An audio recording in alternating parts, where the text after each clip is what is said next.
سب سے پہلی بات، انسانیت کا اور نوع انسانی کا ازلی اور ابدی دشمن وہ ابلیس لعین ہے۔ یہ چونکہ چیزیں ایسی ہیں کہ جو ما وراء الطبیعات سے متعلق ہیں۔ ابلیس جن ہے، جن انویزیبل ورلڈ سے تعلق رکھتا ہے، غیر مرئی جو نظر نہیں آتی۔ فرشتے انویزیبل ورلڈ سے تعلق رکھتے ہیں، غیر مرئی جو نظر نہیں آتی۔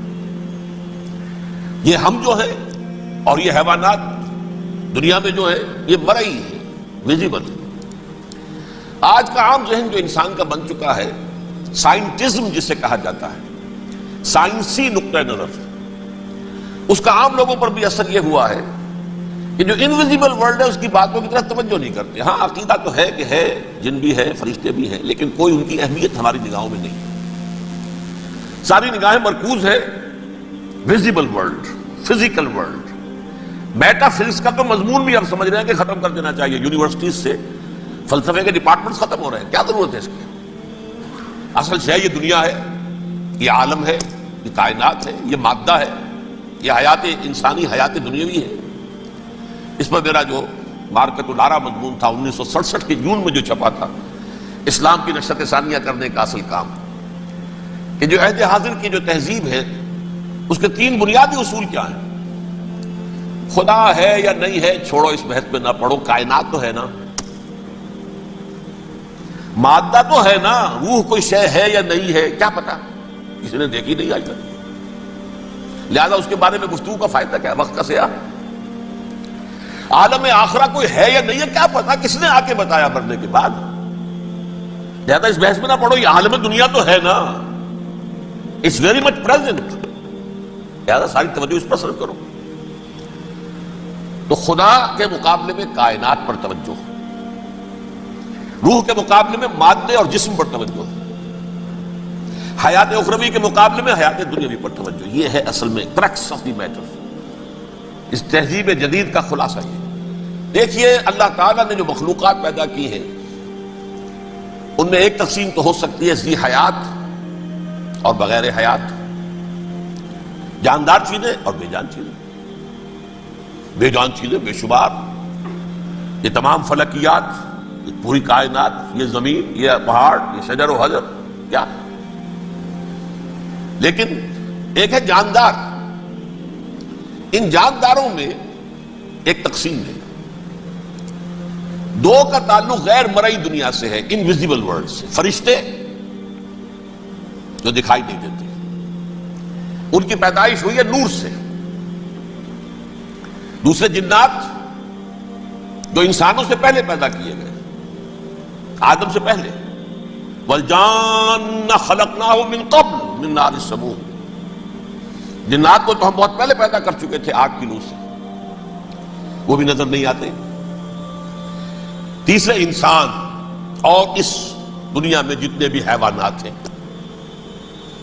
ان کا جو مادہ ہے وہ ارض، یہ زمین ہے، یہ مٹی سے بنے،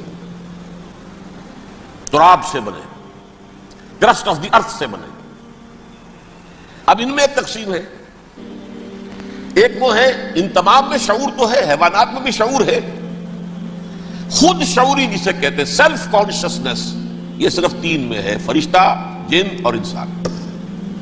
حیوانات میں خود شعوری نہیں ہے، کانشسنس ہے، سیلف کانشسنس نہیں۔ تھوڑی سی بات سے سمجھا دوں آپ کو، میں دیکھ رہا ہوں، آپ مجھے دیکھ رہے ہیں، کتا بھی کوئی یہاں ہوتا تو مجھے دیکھ رہا ہوتا، لیکن کتے کو مجھے دیکھتے ہوئے یہ احساس نہیں ہوتا کہ میں دیکھ رہا ہوں، یعنی کتے کو یہ احساس نہیں ہوتا کہ وہ دیکھ رہا ہے، مجھے دیکھ تو رہا ہے، اس کو میں کا احساس نہیں ہے مجھے۔ میں جب دیکھ رہا ہوں تو میں سمجھتا ہوں میں دیکھ رہا ہوں، میں ہوں کوئی شے جو دیکھ رہا ہوں، یہ خود شعوری ہے، سیلف کانشسنس۔ کسی بھی کام کو کرتے ہوئے اپنے وجود کا احساس، میرا فیصلہ ہے، میری رائے ہے، یہ ہے در حقیقت سیلف کانشسنس، انا، سیلف، خودی۔ یہ حیوانات میں نہیں ہے، یہ ہے صرف ملائکہ، جنات اور انسان۔ اب یہاں مسئلہ پڑ گیا، بڑا پرپیچ مسئلہ۔ اللہ تعالیٰ نے پہلے ثانی ارواح کو پیدا کیا نور سے، پھر ناک سے پیدا کیا، نار سے، آگ سے جنات کو، پھر مٹی سے بنایا، آدم کا حی اللہ، اس میں روح پھونک دی، اب آدم بن گئے۔ اعلان یہ کر دیا کہ خلافت عرضی جو ہے وہ آدم کو عطا کی جا رہی ہے. یہ پیچ پڑ گیا. اس پر تھوڑا سا اشکال تو فرشتوں کو بھی ہوا. قرآن میں ہے سورہ بقرہ کے 4 رکوع میں اتجعل فیہا من یفسد فیہا ویسفک الدماء ونحن نسبح بحمدک ونقدس لک. پروردگار اس آدم کو تو خلافت دے رہا ہے، زمین کے اندر اختیار دے دے گا، یہ تو فساد کرے گا، خوریزی کرے گا، ہم تیری تسبیح و تحمید میں لگے ہوئے ہیں، جو بھی حکم ہو ارشاد ہو ہم بجا لاتے ہیں، تو ضرورت کیا ہے؟ اس کا جواب اللہ نے دیا انی اعلم ما لا تعلمون. میری مشیت، میری حکمت وہ میں ہی جانتا ہوں، ضروری نہیں کہ تم اس کو شیئر کر سکتے. لیکن یہ جنات میں سے ایک جن تھا عزازیل. اب دیکھیے کہ جنات کو ایک قرب حاصل ہے ملائکہ کے ساتھ. کیوں؟ وہ نور سے پیدا کیے گئے، یہ نار سے پیدا کیے. کتنا قرب ہے دونوں میں. انسان پیدا کیا گیا مٹی سے، مٹی انرٹ ہے، آگ بھڑکتی ہے، اوپر اٹھتی ہے، شعلہ زنگ ہوتی ہے، انرجی ہے اس میں. نور اور نار میں بڑا قرب ہے.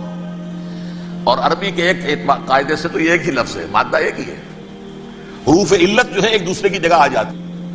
یہ قرب ہے.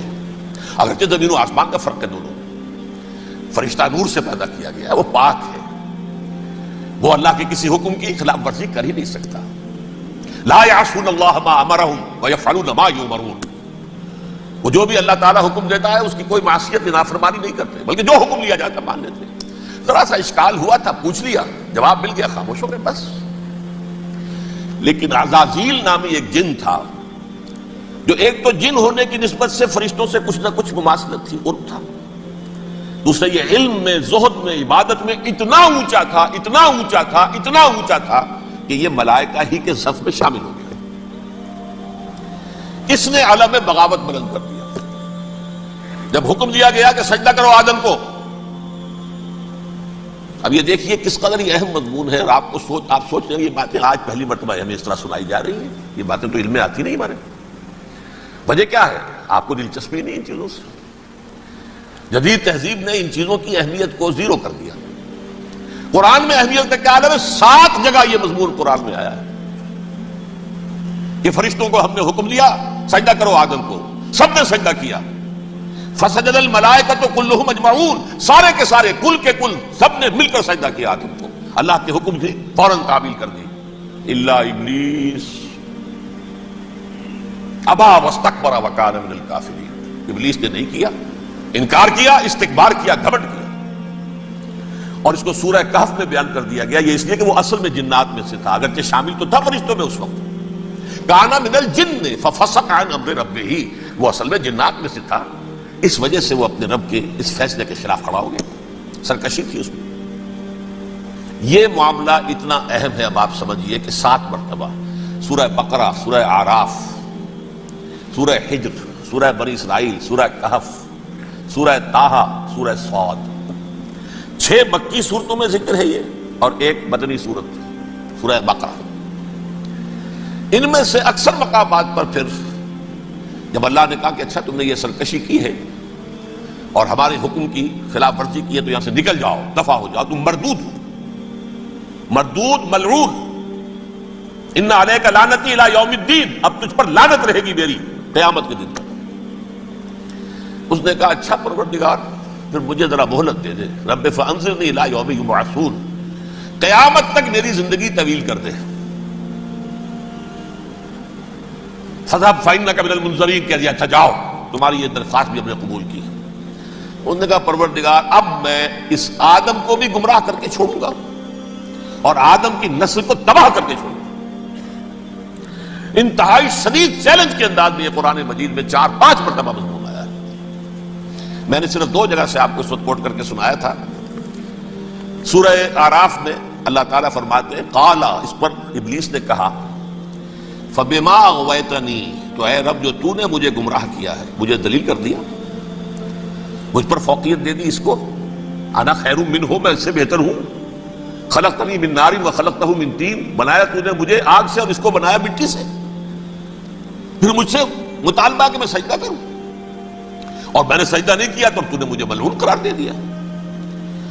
قال فبما اغویتنی لأقعدن لهم صراطک المستقیم، اب میں یہ نسل آدم کے لیے اس کو برباد کرنے کے لیے تیرے سیدھی راہ کے اوپر گھات میں بیٹھوں گا، سیدھے راستے پر چلنے نہیں دوں گا۔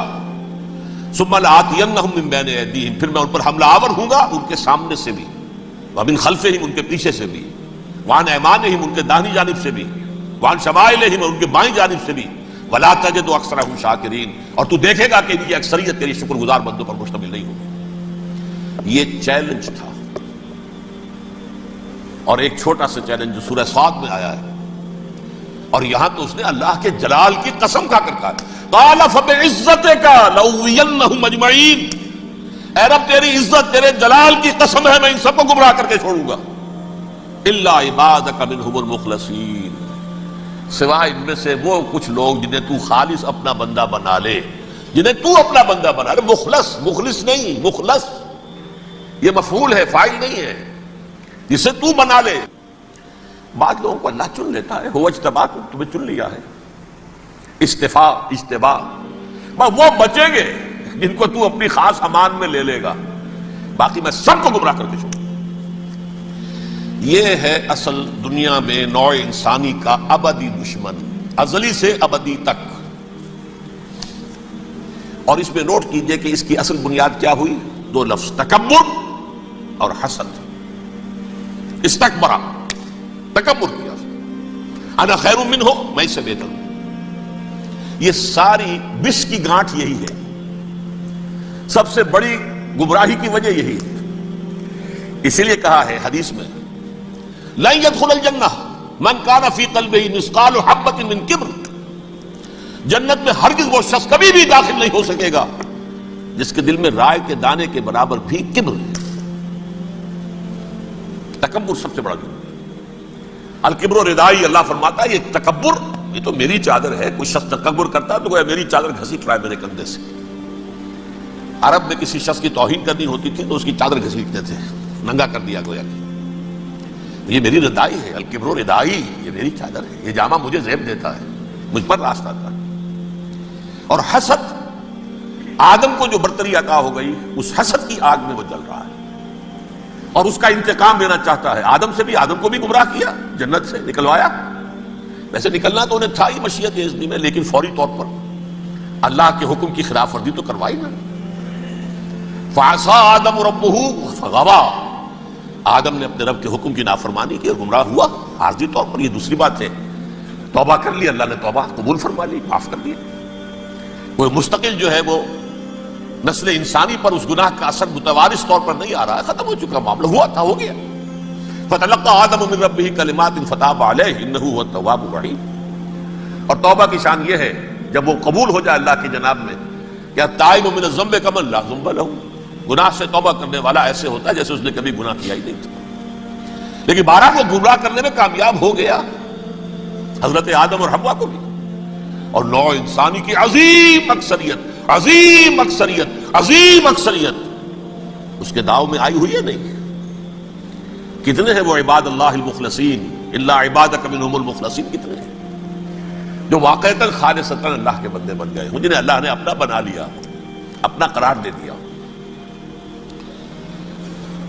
اب اس کے ساتھ نوٹ کیجئے، اس ابلیس کے ساتھ ایک فوج بھی ہے جسے قرآن مجید میں کہا گیا ہے یہ اس کی پارٹی ہے، حزب الشیطان، یہ اکیلا نہیں ہے۔ ایک تو وہ عزازیل ہے، اس کی طویل ترین عمر اللہ نے دے دی، وہ تو قیامت تک رہے گا۔ باقی بھی جنات جو ہیں ان کی نسل میں سے، جو اس کی نوع میں سے، اس کی نسل میں سے، جنات کی عمریں انسانوں کی عمروں سے زیادہ ہیں، بہت زیادہ ہیں، لیکن پھر بھی اتنی نہیں ہے۔ یہ خاص ہے اس کا معاملہ کہ اس نے کہا تھا رب انظرنی الی یوم یبعثون، مجھے دے دے مہلت اس وقت تک تاکہ میں ثابت کر کے دکھا دوں کہ جسے تو نے یہ خلافت دیا یہ اس کا اہل نہیں ہے۔ Let me prove this point ولا تجد اکثرہم شاکرین، تو ان کی اکثریت کو شکر گزار نہیں پائے گا۔ وہ ابلیس جو ہے وہ ریکروٹ کرتا ہے اپنے فوجی، اول تو خود جنات میں سے جو اس کے نمبر 1 لشکری ہے۔ قرآن مجید میں اس کا اشارہ دیا گیا ہے، انہو یراکم ہوا وقبیلہ من حیث لا ترونہم۔ دیکھو لوگو، اے انسانوں، وہ ابلیس اللعین عزازیل اور جو اس کے قبیلے کے لوگ ہیں، جنات ہیں، وہ تمہیں وہاں سے دیکھتے ہیں اور تاکتے ہیں اور حملہ کرتے ہیں جہاں سے تم انہیں نہیں دیکھتے. وہ غیر مرئی ہیں، انویزیبل ہے، تمہیں نظر نہیں آتے. ویزیبل دشمن کا وار تو روک لو گے، انویزیبل کا کیسے روکو گے؟ انہو یراکم ہوا وقبیلہ، اکیلا ہی نہیں ہے وہ تو تمہیں تاکتا ہے، تم پر حملہ کرتا ہے، گھات میں لگ کر جو ہے تمہارے اوپر حملہ کرتا ہے، وہ بھی اور اس کے ساتھ اس کے قبیلے کے لوگ جنات بھی، من حیث لا ترونہم، جہاں سے کہ تم انہیں نہیں دیکھتے. لیکن اس کے علاوہ وہ انسانوں میں سے بھی ریکریوٹ، رنگ روٹ، وہ جو ہے ان کو اپنے پاس رکھتا ہے فوج کے اندر. جس کی سب سے بڑی مثال کیا ہے؟ سورہ مجادلہ میں اللہ تعالیٰ نے منافق، حالانکہ وہ کون تھے؟ بظاہر حضور کا کلمہ پڑھنے والے، حضور کے پیچھے نماز پڑھنے والے، اسلام کا دعویٰ کرنے والے، ان کو اللہ فرماتا ہے اولئک حزب الشیطان الا ان حزب الشیطان هم الخاسرون، یہ شیطان کی پارٹی کے لوگ ہیں. وہاں مقابلے میں آیا ہے اولئک حزب اللہ الا ان حزب اللہ هم المفلحون. یہ دو پارٹیاں ہیں، حزب اللہ اللہ کی پارٹی جو اس کے مخلص بندے ہیں، وہ اللہ کی پارٹی ہے، اور جو شیطان کے مرید بن گئے اس کے ہاتھ پر بیعت کر لی، لہذا وہ اس شیطان کی پارٹی کے لوگ ہیں، چاہے وہ انسان ہو چاہے جن ہو. تو انسانوں میں سے بھی اس کے حزب میں، اس کی پارٹی میں اس کے ایجنٹ ہیں اور بہت ہیں، بلکہ بہت سے تو ایسے ہیں کہ جو جنات کے بھی کان کتر دیں، ان کو بھی شیطنت سکھا دیں، پڑھا دیں.